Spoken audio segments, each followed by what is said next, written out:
নমস্কার বন্ধুরা, আপনারা দেখছেন সিনে ইনসাইট। ভোলে বাবা পার করেগা ধারাবাহিকের আজকের পর্বে দেখবেন রায়পুর না স্টেজে কথা বললে ঝিলের বন্ধুরা বলে, দেখলি তো তোর শাশুড়ি এসব কথা আমাদেরকেই শুনিয়ে বলল। ঝিল বলে, ছাড় তো, ওনার কথায় আমি কিছু মনে করিনি। এরপর মিনু আর মিলি প্রোগ্রামে আসলে অর্গানাইজাররা তাদের আটকে দেয়। তখন ঝিল গিয়ে বলে, এনারা আমার দিদি আর মা। এরপর রায়পূর্ণা স্টেজে গান গায়।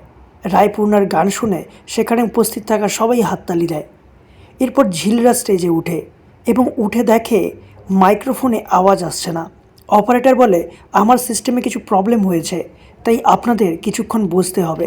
সাক্ষ্য বলে, কি প্রবলেম হয়েছে? অপারেটর বলে, কয়েল পুড়ে গেছে। তারপর সাক্ষ্য ভ্রমরকে ফোন করে কুশকে বাড়ির সাউন্ড সিস্টেম নিয়ে আসতে বলে। এরপর কুশ সাউন্ড সিস্টেম নিয়ে এলে সাক্ষ্য লোককে দিয়ে ফিট করায়। তারপর ঝিল ভোলে বাবার গান দিয়ে শুরু করে। তারপর একটি রবীন্দ্রসঙ্গীত গায়। গান শুনে রায়পূর্ণা স্টেজে এসে বলে, ঝিলকে আমি একজন ভালো গায়িকা হিসেবে মেনে নিলাম। ঝিল প্রণাম করতে গেলে রায়পূর্ণা ঝিলকে বুকে জড়িয়ে দেয়, কপালে একটা চুমু খায়। সাক্ষ্য স্টেজে উঠে বলে, থ্যাংক ইউ মা। আর এই সবটা দেখে রাগে ফেটে পড়ে চৈতি। তাহলে কি হতে চলেছে বন্ধুরা, জানতে দেখুন ভোলে বাবা পার করেগা। ভালো লাগলে আমাদের চ্যানেলটিকে সাবস্ক্রাইব করে পাশে থাকবেন। ধন্যবাদ।